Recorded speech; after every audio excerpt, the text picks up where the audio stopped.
ಬಂದ್ ಮಾಡಿದ್ರೆ ಸರ್ಕಾರ ಒಂದು ಅಧಿಸೂಚನೆ ಕೊಡ್ತದೆ, ಒಂದು ನೋಟಿಸ್ ಕೊಡ್ತದೆ. ಕೊಟ್ಟ ಆದ್ಮೇಲೆ ಇನ್ನೂ 15 ದಿವಸ ಬರ್ಬೋದು. ಅದು ಬಂದ ತಕ್ಷಣ ನಿಮಗೆ ಸಿಗ್ತದೆ. ಅವಾಗ ನಿಮ್ಗೆ ವ್ಯಾಪಕ ಪ್ರಚಾರ ಮಾಡ್ತೀವಿ. ಗ್ರಾಮ ಪಂಚಾಯತಿ ಮುಖಾಂತರ ಪ್ರಚಾರ ಮಾಡಿಸಿ ಯಾರ್ಯಾರು ಇಳಿದಿದ್ದೀರಿ ಅವ್ರಿಗೆ ಕಾರ್ಡು, ಯಾರು ಇಳಿದಿಲ್ಲ, ನೀವು ಯಾರಿಗೆ ಕಾರ್ಡ್ ಬಂದಿಲ್ಲ ಅವರಿಗೆ ಈ ಹೊಸ ಕಾರ್ಡ್ ತಗೊಳಕ್ಕೆ ಅವಕಾಶ.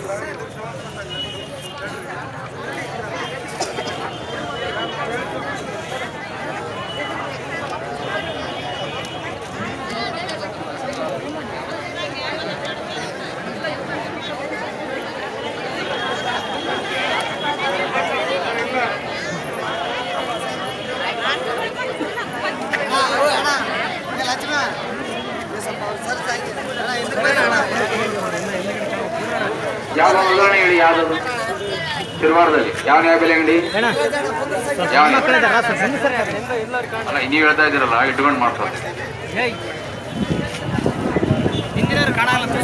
ಒಂದು ಕೆಲಸ ಮಾಡ್ರಿ, ಇಲ್ಲ ಇವರು ಅವ್ರನ್ನ ಎಲ್ಲ ನ್ಯಾಯಬೆಲೆ ಅಂಗಡಿಯವ್ರನ್ನ ಒಂದ್ಸಲ ಮೀಟಿಂಗ್